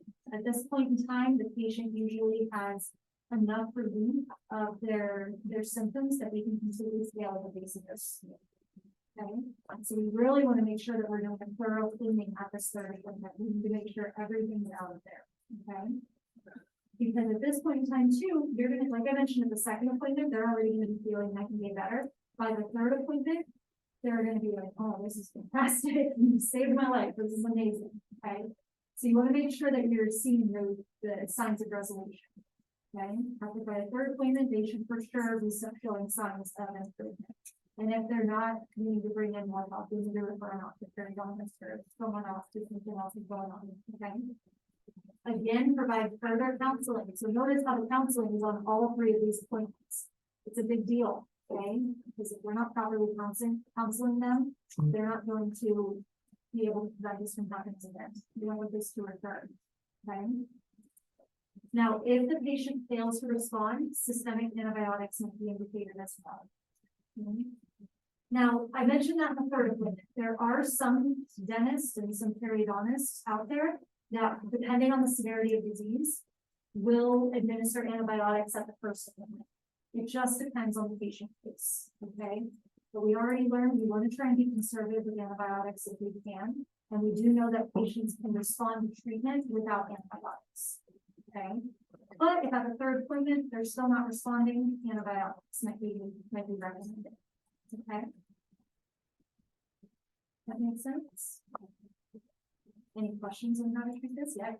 So what if we're coming up like the first one is on like the Wednesday, and then they went on Friday. Yep. Okay, that was about it. Yeah, I didn't know. Tuesday. Yep. And then it'd be Thursday, and then it'd be Sunday. Yeah, they just come on Monday. Yeah, basically you just kind of have to do the best that you can. Yeah, exactly. Like even in our clinic, when we've had two patients that have had advertising disease, and we weren't able to completely abide by this just because of clinic times, right? We don't have clinics on Monday and Tuesdays, so we did have to play with it a little bit. You might have to pass them off to other clinicians as well, because if you're out at hoping that following you, not there and not well. But we just do the best we can. This is ideal, and in private practice, it's way easier to do this than in hospital, obviously, but yeah, you're spot on. But, yeah. I had a necrotic gingivitis case, I forget when it was, at this point now, unfortunately, yeah, we did not end up following this regimen because of scheduling. Yeah. But my question was, by the time that I had seen the patient, he had a full mouth debridement prior, Okay. and so then they put the chlorhexidine rinse was going. Okay. Then he came back in, so I started assessments, and I guess I had asked, I kind of forget who my faculty was at this point, but I was asking them when I would continue to classify it as necrotizing gingivitis versus not classifying it as necrotizing gingivitis more, because they still had, you know, the cratered papilla, they still were bleeding a ton, tiny bit of pseudomembrane left. But then obviously we scheduled for cleaning, and by the time that I was cleaning, I would say there's no more like pseudomembrane really. So I guess my question is, when do you really? If it's considered necrotizing gingivitis, you're going to consider that until you've completed treatment and then reevaluate, that's when you stop calling it that, or kind of. Once you see the resolution of those symptoms, so if you're still seeing the pseudomembrane present, it's still necrotizing. But let's say that following appointment, even if you're not done the treatment yet, and things get healed and you don't see pseudomembrane present, you don't see the spontaneous bleeding present, then they're at a state of resolution. So at that point, you can basically go for the last either staging the gradient or Okay. the crater to fill up. Sometimes, especially if the necrotizing disease is there long enough, we might not be able to regenerate that crater to fill up. So sometimes that can be a long-term effect, just depending on the severity of the case. But if there's pseudomembrane present, pain, all that other fun stuff, So yeah, he still then would have had it just to a way lesser extent exactly. than when it was started. And that's what I thought, we still called it necrotizing gingivitis when we did all that, but yeah, by the last appointment of cleaning already from the portion that I did clean, the papilla looks night and day different. It had resolved itself perfectly fine. So that was amazing. Yeah, I love it. These patients really do most of the time bounce back very, very good, especially the oxygen. So they had said though, they started drinking alcohol again. Midway through, and then they started experiencing more pain again, more bleeding again. During the period, because they hadn't completely, they were obviously still not healed. Yeah. And they started up again, they saw the exacerbation of their symptoms again, the second they reintroduced alcohol. Yeah, that should be a motivating factor for them to see. Yeah. What do you guys want? What would you put like the code out so that if you were doing something wrong there? That's tough, and you're gonna hear something different in every single office. Okay. Some offices will bill trophies for this, some will try and do the FMD, the 4355 code. Some will do it as a periodontal reeval until the last appointment where they can simply scaling. Totally, this is one of those big gray areas, and it's completely dependent on which office you're going for.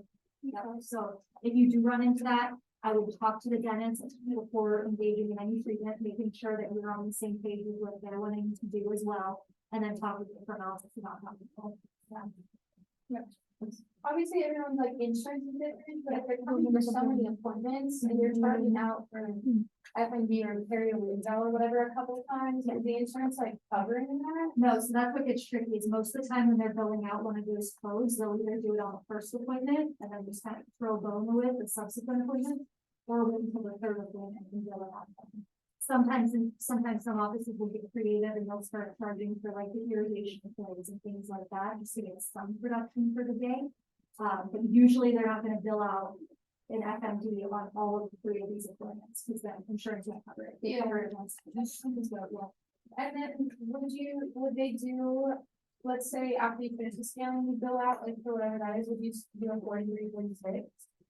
Completely depends. So there are some patients, if they respond beautifully and things look great, they might even just go back to the regular therapy. Okay. But if there's still gingivitis there, not associated to necrotizing, then you can take it 6. So it just completely depends, and that's why usually after this is done, you're gonna wanna do full-blown assessments on the patient and try to determine, okay, well, we treated you for necrotizing, but now what? Let's figure out what type of thing you need to do. Okay, yeah, great questions. Any other questions here? So here's a really good example of how nicely this patient healed. I'm really not a super big fan of this image. It's really hard to see the crater in here. But this guy here is from your book, and this is from a case of necrotizing gingivitis before and after. You can see that is 90 days, and that's in a matter of a week. Okay, so in 1 week, the patient went from this to that. It's fantastic. Okay. All right, so following the resolution of necrotizing here, we kind of already talked about this, but we're going to be doing comprehensive clinical assessments after that. We have to schedule them back for a full-blown clinical appointment officially, okay? We're going to need to assess their need for periodontal surgery. What I mean by that is actually was mentioned earlier that patient might still have greater infertility, okay? Which is a very likely reason. So sometimes depending on the severity of the necrotizing disease and if it ended up presenting with long-term results, we might need to go through surgery just to kind of restore the natural gingival properties. Okay. Again, we're going to want to reinforce the need for frequent care. So most of the time when patients have necrotizing disease, I like to see them for the first 3 months for the first year after that. Okay. Then at that year mark, if things have stabilized and they're still looking okay, you can go back to 6 months if everything else is healthy.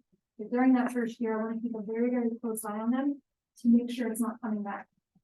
Okay. Again, reinforce OHI, kind of makes sense, right? And then also reassess their compliance with all the other things that you want. Okay, like Ashley was saying, her patient started picking up alcohol again, and boom, their disorder started increasing again. So we need to make sure that they're being compliant, and if they aren't, we need to have serious conversations on the risk versus benefit that they're putting themselves in. Is the alcohol worth the level of esteem that you experienced with advertising? Yeah, no, so you really need to talk to your patients about that. Okay. All right. Necrotizing periodontitis. So we talked about this a lot last semester too. Basically, necrotizing gingivitis that's extending into the bone. So necrotizing gingivitis is localized just to the gingiva. NP is going to basically start necrotizing the bone. Okay, we're going to have the product here. Now, if gingivitis is left untreated, the necrotizing gingivitis, it can progress into necrotizing periodontitis, which is again why we need to jump on this and be treating this very quickly, because we do not want it to get to this point. Necrotizing periodontitis is nasty, nasty, nasty, nasty to deal with. Now, these patients might present with something called a sequestrium. And what that is that's a fragment of necrotic bone. And because the bone is dead, what tends to happen is it will come out. Okay, so like there's not really any signs of sequestriums here, but let's say up here, all of a sudden the patient pulls out a big chunk of black bone. That's a sequestrium. Okay, comes out of the body. It's not what we want to be seeing, right? So that means we are actively losing attachment loss, and we know once we lose that attachment, it's gone. Okay. When you are dealing with necrotizing perio, we are not going to touch these patients with a 10-foot pole. We are going to be immediately referring them to the periodontist. So much so that you're actually going to, I want you to get on the phone with whatever referring office you work with. And sometimes if patients call, it can take a long time for them to get into discussion. They might say, oh yeah, I can see it 2 weeks from now. You need to call that office and say, hey, I'm Haley McElroy, I work with blah, blah, blah, blah. I have a patient here that has necrotizing perio. Is there any way that you guys can squeeze them in today because they are in severe pain and really need help? Okay, we have to refer them out to perio. And the reason being is that treatment for this is very, very, very complex. There's not one specific linear treatment method that works for managing necrotizing perio. Okay? Sometimes these patients need periodontal surgery to even navigate it. Very complex treatment. These patients also might require medical consultation. It's not normal for patients to develop necrotizing perio. Okay. Oftentimes, this one's really tied closely to immunocompromising disorders. So our HIV patients. Okay. Very, very, very serious. Yep. Is this something that like a hygienist in a perio office would like kind of help tackle with the periodontist, or the mostly the periodontist? It depends on the periodontist and what they're trying to do. Most of the time, I'm assuming that they would probably coordinate with their hygienist, but if it's like a surgical procedure, they're probably gonna take it on themselves. Which completely depends. Yeah, depends on what that specific surgeon criteria is. Great question. Okay, any other questions on this? So we don't even need to go into treatment, because we're not touching them. They're going in, didn't prepare you. Okay. All right, necrotizing stomatitis, we talked about this last semester, so we'll just quickly go through this. This is gonna be the worst case of all of our necrotizing diseases. Okay, this one is very, very, very, very severe.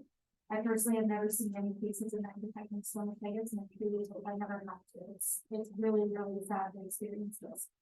So this can be an extension of either necrotizing gingivitis or necrotizing perio. And basically what happens is the necrosis moves beyond the gingival tissues and actually past the mucogingival line.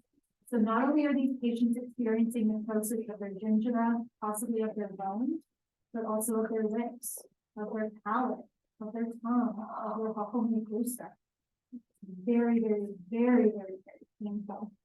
So the other signs and symptoms of it are very similar to the other diseases. There's really not any definitive difference here besides the location of it. So if we have necrosis on our buccal mucosa, that's likely stomatitis. Okay. Now we can get exposure of our bone as well with this. And you can even see a really good example of this on the right. This is not a pseudomembrane. Okay, that is bone. That is necrotic bone that is exposed. Okay. Kind of almost similar to the osteonecrosis we see with our bisphosphonates, right? The exposed bone right there, so it's very, very, very uncomfortable. Okay.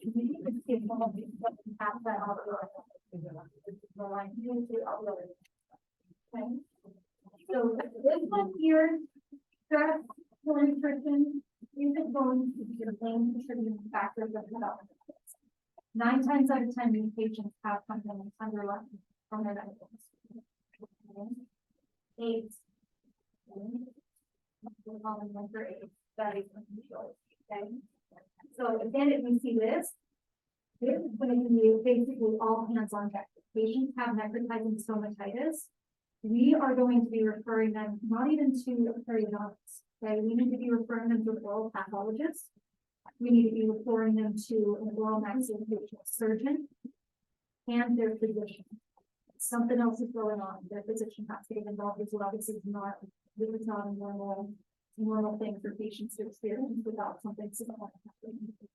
Okay, does that make sense there? So necrotizing perio and necrotizing stomatitis, we're not touching it.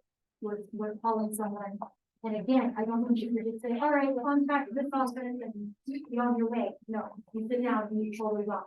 I don't care if it's a surgeon, I don't care if it's a periodontist, a pathologist. You call them and you put in the work to make sure that the patient is right. Promise you guys will do that. Okay. Yeah. For this show. Doesn't matter. Yes, doesn't matter. But they just need to turn that. Yeah. Honestly, I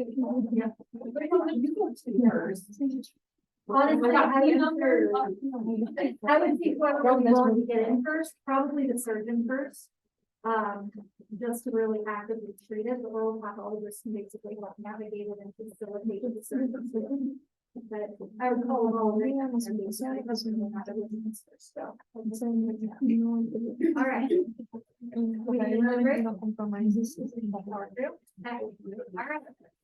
The last acute condition we're going to talk about is primary herpetic stomatitis. Have you guys heard this term at all? Yes. How much do you know about it?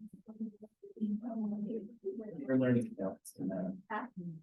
Perfect. Okay. So basically what this is going to be resulting from the initial infection with herpes. Okay. Now, I want to make sure to make it clear, not every single patient that develops herpes or is in contact with herpes is going to develop herpetic gingivitis.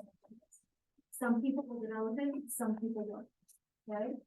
But it's going to be the initial infection, not subsequent infections after that, not recurrent infections. This is, hey, my whole body was just exposed to HSV. Now I'm having a systemic reaction. Okay. So herpes simplex virus basically has 2 different branches of it. So we have HSV1, which is our oral herpes. That's our cold sores, right? A lot of us get them, I'm sure several of you guys even get them, right? They're super fun. Now, HSV2 is gonna be your genital herpes virus. Okay, that's more of the STD component. Now, primary herpetic gingival stomatitis is more commonly associated with the oral route, HSV1, but it can be associated with HSV2. Just depends on the patient case. Okay. Now, like I mentioned, not every single patient that's exposed to these viruses will react with gingival stomatitis. Okay. Most of the cases are undetected clinically. Okay. The others, the people that do end up experiencing gingival stomatitis, most of the time the conditions and the oral presentation of it is very severe. Okay. Very, very, very severe. This usually is going to be occurring in infants or kiddos less than 6 years old. Okay. It can occur at a later age, right? It's not a hard rule saying adults can't develop herpetic gingival stomatitis, but more commonly we see it in kiddos. Okay. This is very, very, very, very, very, very contagious. We know about herpes now, right? Herpes is extremely contagious. I'm going to drill it into you today. Okay. Very, very, very contagious. All right, so when we're talking about herpetic gingival stomatitis, it has a short duration, which is nice. It's miserable during the time frame that you're experiencing it, but it usually is going to self-resolve within 2 weeks. Okay, meaning it just, you gotta let the virus turn its course, just like the flu, right? There's really not much we can do. We can provide supportive therapy to make sure people are comfortable, but at the end of the day, a virus is a virus, so you just gotta kind of let it go and it's going to run its course, which is nice because it is going to resolve. It's not going to be a long-term thing. It's miserable while you're going through this. Okay? I actually, personal story here, when I think I was 8 or 9, I actually developed this. It sucked. I was hospitalized for like 3 days. I wasn't able to drink, eat. It was absolutely, absolutely miserable. So when patients do develop this, it is not fun. It is not fun at all. Okay? Now, once infected with HSV, you can never get rid of the virus. Okay, it's one of those things that just likes to hang out in our bodies. So what the virus does is it actually travels to our trigeminal ganglion and enters its latent stage, where it basically just goes dormant. Okay, and then it can reactivate down the line. And a lot of the times it will reactivate just through exposure to sunlight. For me, if I don't have chapstick on with SPF when I'm outside, I'm going to get a cold sore. Okay. It can be from stress even or trauma. If you fall and hit your lip, that can even reactivate the virus. It's really interesting how it will come back. Now, do know though that if the infection does come back, you're not going to re-experience herpetic gingival stomatitis. Okay, that's a one and done thing. That's just the initial infection. Your body goes into shock and freaks out. Once it's done, it's done. You just have to deal with cold sores basically for the rest of your life. It's super fun, right? All right, the recurrent infections are going to be characterized by single or multiple vesicles that form keratinized tissue, okay? Please note keratinized, because there's a lot of issues in misinformation amongst clinicians where if they see a vesicle that's formed on the buccal mucosa, they'll issue out, they'll say it's a herpetic lesion, okay? That's the aptus ulcer. Aptus ulcers and herpetic lesions are two vastly different things. Okay? Aptus ulcers form on non-keratinized tissue, removable tissue. These guys only form on keratinized tissue. That's why they form on our lip. You can develop them intraorally and have them on your attached fingula. Okay? So the task is keratinized tissue. Okay? So if you have a patient that has what looks like a herpetic lesion, but it's on the buccal mucosa, we're not going to prescribe them valsiclovir, which is an antiviral medication for herpes. It's not really going to do anything. Okay? So please make sure to distinguish that in your clinical practice as well. Like I said, for some reason that gets really, really confused where people will mistake aptus ulcer with herpes. That's not the case. Okay? Keratinized tissue. All right, so the spectrum of clinical presentation, like I mentioned earlier, it can be a wide variety of the way that these patients will present. Some are way more serious than others. Some patients might not ever experience gingival stomatitis. They could have herpes later in life, and that's fine, but they might have never had to experience this. Okay. Whereas others can have it so severe that it actually affects their whole body. So these are all 3 different stages, not even stages, but different cases of herpetic gingival stomatitis. So you can see this little kiddo right in the middle, literally just has one little vesicle on their tongue, and that's it. Okay? Whereas this guy over here, look at his lips, right? He's having sores all throughout his mouth, all throughout his mouth. And then this poor little nugget over here, not only are they probably oral, but they then spread on the lip, actual oral, and then migrated up towards that, which is very, very, very scary. And especially the kiddos this age, because this is so contagious, maybe it did just start out down around their neck, or kiddos touching, like in their face, like in their eyes, and really spread. Right? So very, very, very gnarly disease. Right? Most of the time, parents don't know what to do, like kiddos end up in the hospital. Okay. All right, so again, wide range, but we're gonna go over what we see with like our more severe cases, okay? So this is very, very, very painful, very painful. I mean, if anyone here has had a cold sore, you know it's not fun. Imagine that all throughout your mouth. Imagine that on your face even, right? It's not fun. Because of the pain, these patients are gonna decrease their food and fluid intake, which is concerning. Okay, that was my case. That's why my parents took me to the hospital, was because I stopped eating and drinking because I was in so much pain. They had to give me an IV to make sure I was adequately hydrated at the time. Okay. You're going to see edema, erythema, and bleeding of the gingival tissues. So it's not going to be just ulcerations that are coming in. The whole gingiva is just going to be irritated. Okay. It's not going to be happening. We do see the ulcers that develop on the lip, palate, tongue, and gingival tissue, and like I said, they can also come extra early as well and be on the face too, just depending on if it's spread. Okay. These patients, this is systemic, so this is usually a very systemic reaction. So oftentimes we're going to see fever associated with it. We're going to see fatigue, headache, and swollen lymph nodes as well. The whole systemic reaction. Questions on that? Okay. All right, so stages of herpes simplex virus lesions. So we have the prodromal phase. That's kind of the first phase, and if anyone here has had cold sores, you can tell if this starts as a tingly sensation. You can start feeling a little tingly sensation or a little bump. Okay, and that's what usually is your indication that you're about to get a cold sore. Okay, so these lesions are specifically talking about kind of recurrent HSV infections. Okay. These are the same lesions that come into play with gingival stomatitis as well, but they also come into play with recurrent lesions. Now, our prodromal phase, I'm just going to briefly bring this up. There has been an amazing development with laser therapy, right? And they found that laser therapy can actually stop the progression of this virus. Okay, so if the patient starts feeling that tingling sensation, they should call you if you're laser certified. They should call you and come in to have you laser that area. If you can capture it within 72 hours, preferably earlier, usually within the first day of the month, we can capture it early on. It's going to help reduce the length of healing that's required. Okay, so if you guys decide to get laser certified after graduating, which I highly, highly, highly recommend doing it, you can basically treat herpes lesions, which is fantastic. Okay, so the prodromal phase is when we want to be targeting that. The other 2 phases that I want you to pay attention to, I have a little asterisk here, the vesicle and ulcer phase. Why do I want you to pay attention to those phases? Viral load high. It's been spread low up everywhere, okay? Now, we're not going to want to treat patients during any of this, even in the prodromal phase. We're not going to want to touch them. But the vesicle and ulcer phases are the 2 most important stages for us to know. That is absolutely contagious. Absolutely contagious.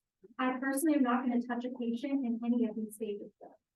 But do know that the vesicle and ulcers, when it has like that fluid-filled area, is going to be the most contagious. Okay, and that fluid is gnarly. If that hits anywhere else, it's going to spread. Okay, we do not want patients to have this spread. We'll talk about in detail here. Okay. So the only time I'm going to start treating that patient is in the complete healing phase. I'm still a little questionable on the field area with the redness. That is kind of is case by case for me, but usually I'm going to wait until completely. Okay. Reason being is I don't want to risk myself or my patient.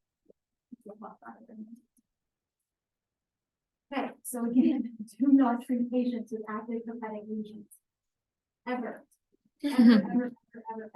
And the reason I'm stressing this is you're gonna get into private practice, and you are on this, your dentist is, some dentist, at one point in time in your career, is going to say, oh, it's fine, just go ahead. Just put a, I think I've heard, the pot number, or just don't touch that area of your mouth, and double up your gloves. Absolutely not. We should never, ever be treating patients with hepatic lesions. Okay? Reason being is, like I mentioned earlier, it's spread. It is extremely contagious, and not only can you spread it on the patients, you can spread it on yourself. So are you willing to risk yourselves developing herpes from a patient because your dentist will be afraid of reproduction for that hour? Nope, I'm not risking my patients for that. And I have herpes already. I'm gonna increase my risk of developing it somewhere else on my body. Absolutely not, right? So this is going to be spread primarily through direct contact. So oftentimes kissing, contact with the open source. So if we touch our finger on a patient with that has fluid that came out of their vesicle, it can come on our fingers. Okay. Contact with saliva, sharing drinks. Okay. One of the many reasons why I don't like sharing drinks with people because you never know. And a lot of people are uneducated on what herpes really is. A lot of people don't realize it's contagious. A lot of people will have scab lesion of herpes if they don't check the baby. I've seen that. It's crazy. So we really want to make sure that we're limiting the amount of contact with these lesions, okay? So like I mentioned earlier, it can spread from one part of the body to the other. Two areas specifically that we're really worried about, I mean, obviously the real one is spreading in there, right? But specifically, if we try and treat a patient with herpes, they can develop, or we can develop, herpes keratitis. And what that is basically ocular herpetic lesions. Okay, so the herpes virus enters and comes in contact with our eyes, and then we develop herpes of our eyes. So you can imagine that it's extremely painful, and it's very, very serious because it results in blindness. Okay. So again, if we're out from a patient that has herpes, look at all the aerosol getting into it, right? It could go in their eye, and we have a more protective eye, but let's be honest, there's other ways to navigate aerosols around the eye. And if you put in our own eyes, I'm not willing to get ocular herpes because the damage is one of the patients. Absolutely not. Absolutely not. Herpetic whitlow is another really good one that we need to be worried about. That is herpes of your fingers. And this can happen even with gloves if we're not being 100% careful, okay? I don't want herpes on my hands. Because imagine how difficult that would be to prevent the spread elsewhere. Holy cow, if my fingers have herpes on it, how am I supposed to touch it? How am I supposed to wash my face? I don't wash my body in the shower without spreading it elsewhere. I don't want to deal with that. Right, exactly. Like trying to really start this way. So again, because these are the concerns, I'm not touching patients with a cold, even if the dentist went to the course. If they want to fire me for it, that's on them. And those are what I do before I even talk to the dentist. And this is just through experience of having dentists kind of come at me on this a little bit. I'll talk to the patient before I even see the dentist. And I'll say, oh, I see you have a cold with you. How long has that been there? What's going on with that? Just kind of inquiring. And then letting them know, okay, I don't think I'm going to be comfortable treating you today because it's very contagious and I don't want to risk it spreading anywhere else. I don't want to accidentally have that spreading through the eye and result in blindness. And then I leave them, go talk to the dentist. And then if the dentist still refuses it again, that's on him to do a conversation.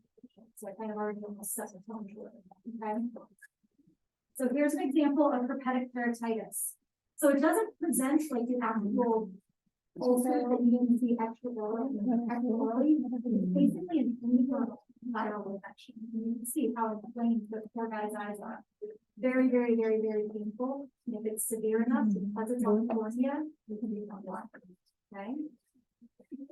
Herpetic whitlow. Look how nasty and painful that looks. Okay. This is why I'm not touching a patient with herpes. Right? I was so totally confused. I was talking to my mom about this. My mom's a nurse, and I was telling her when I was reading the book, I saw this on like a kid's finger, and I babysat like a little girl who was like 2, and she had that on all of her fingers, and I was like, "What's going on?" She's like, "Yeah, I don't know what it is." And then for what, like the mom like did not care about it, and I was like, "Oh, like," she's like, "It's not hurting her." But like, so totally had that, this little girl on all of her fingers. See, so many people are on educated for these, even though it's a very common condition. I think it's just bad with like 1 in 3 people that have got HSV one. But so many people still don't have educated ones. So many people don't realize themselves. You know, I was just thinking about their fingers in their mouth, and I was like, Oh, Yep, exactly, absolutely. Not fun, okay? with Sorry, everyone. regardless of what stage it's in. Never. No, never. The only thing I'm comfortable doing on patients that have a herpetic condition is my laser, okay? The reason being, I'm not gonna be doing anything that's producing aerosols. I'm not gonna come in contact when you're using laser on a herpetic lesion, you don't touch it at all. You literally pull your laser close to it, 5-6 millimeters away, and just circle around it. So I'm not coming in contact with it. That is the only thing that I'm going to be willing to do with the patient that has HSV. Okay? All right. So how are we going to treat it? Like I mentioned earlier, specifically with primary, so we're going back to a whole stomatitis, systemic initial infection.